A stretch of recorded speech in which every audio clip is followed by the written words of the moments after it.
दोस्तों आज हम बात करने वाले हैं बाइक्स में कौन कौन सी बेसिक और कॉमन प्रॉब्लम्स होती हैं और उनको किस तरह से अवॉइड किया जाता है, किस तरह से अपनी बाइक को ईजिली मेंटेन कर सकते हैं और अपनी बाइक को हमेशा नया रख सकते हैं।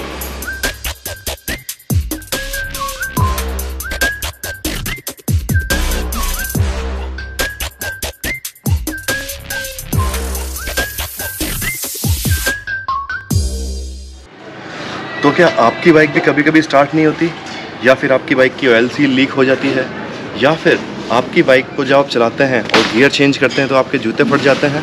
इस तरह की छोटी छोटी प्रॉब्लम्स होती हैं बाइक के साथ, जो कि आप इजीली मेंटेन और कवर कर सकते हैं। और मैं आपको ये भी बताऊंगा कि कई बार क्या होता है कि जब अपन बाइक खड़ी करते हैं किसी धूल मिट्टी में, तो वहाँ पे बाइक का जो स्टैंड है वो धंस जाता है और बाइक गिर जाती है। उसका भी मैंने एक तरीका निकाला है।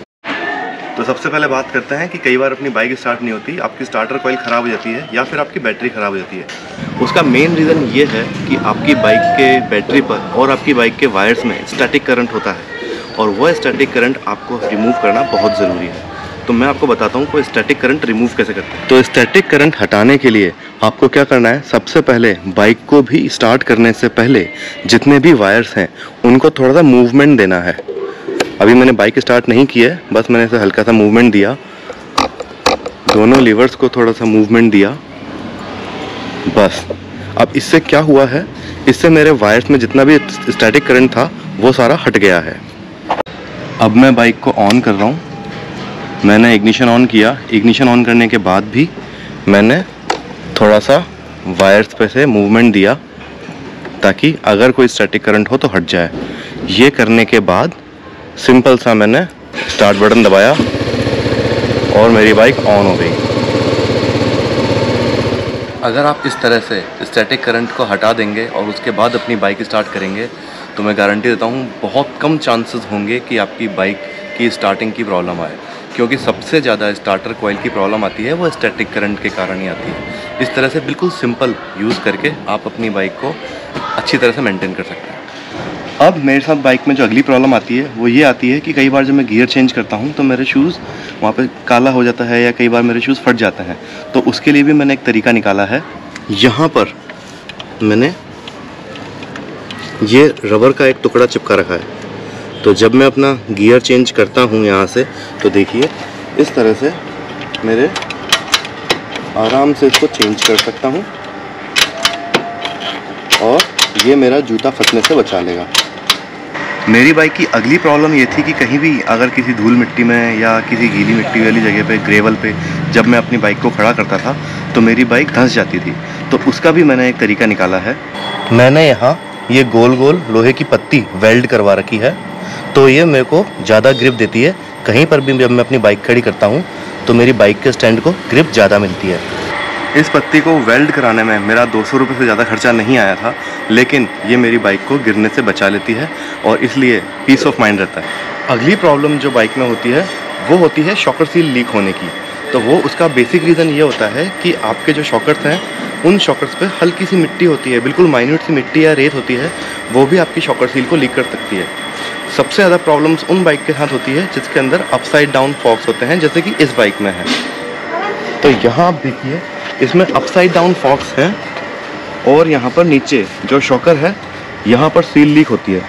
इसको कवर करने के लिए बाकी बाइक आप साफ़ करें या ना करें, आपको अपनी बाइक के शॉकर ज़रूर क्लीन करने चाहिए, क्योंकि यहाँ पर रेत या मिट्टी रही तो वो सील के अंदर ज़रूर जाएगी और आपकी शॉकर सील लीक होगी। तो इसलिए आप ध्यान रखें कि अपनी बाइक के शॉकर हमेशा डेली क्लीन करें। BMW की इन बाइक्स की बैटरी के बारे में आपको एक बात और बता दूं, स्पेशली G310R और G310 GS और इस सेगमेंट की जो भी दूसरी बाइक्स हैं जैसे कि TVS की RR 310, वो सारी बाइक उन सब की बैटरी MPC मतलब मिनिमम पावर करंट बेस्ड होती हैं। उन बैटरियों का ये काम है कि वो बाइक को स्टार्ट कर दें और बाइक की जो लाइट है वो जला दें। इसके अलावा अगर आप उस बैटरी पर जो भी लोड डालेंगे वो आपकी बैटरी की एज को कम करेगा। अगर आपने एक्सटर्नल लाइट्स लगा रखी हैं, आपने हाई मास्क लाइट्स लगा रखी हैं, वो 100% आपकी बैटरी को इफ़ेक्ट करेंगी। इसके लिए ज़रूरी है कि आप उस तरह की लाइट्स लगवाएं जिनका खुद का पावर सोर्स है, मतलब जो कि खुद की बैटरी से चलती हैं, जिनमें सेल लगता है। और उसके बाद भी अगर आपको लगता है कि नहीं आपको ज़रूरत है, आपको एक्स्ट्रा लाइट्स लगानी है, तो आपको ध्यान रखना है कि सेम फ्रिक्वेंसी वाली लाइट्स लगवाएं। यहाँ पर मैं आपको थोड़ी सी डिटेल देता हूँ। दो तरह की फ्रिक्वेंसी होती हैं, 50 हर्ट्ज और 60 हर्ट्ज, जो कि आपने अपने कैमरे में भी देखी होंगी। एंटी मैंडिंग जो होता है 50 और 60 हर्ट्ज होता है। उसका मतलब ये होता है कि एक सेकंड में करंट कितनी बार पास हो रहा है, 50 टाइम्स या 60 टाइम्स। इंडिया में 50 टाइम्स वाला मेथड है और इंडिया के बाहर यूरोपियन कंट्रीज़ जो हैं वहाँ पर 60 टाइम्स वाला मेथड है।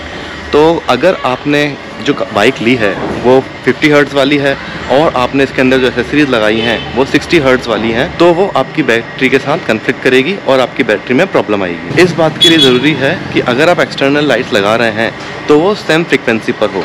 अगर आपकी बाइक इंडियन मेड है तो 50 हर्ट्ज पर होगी, तो आपको 50 हर्ट्ज वाली लगानी है। जितने भी बाइक मॉडिफायर्स हैं और जो भी बाइक का काम करते हैं उनको ये बात पता नहीं होती फ्रिक्वेंसी वाली, इसलिए उनके पास जो अवेलेबल होती है वो लगा देती है।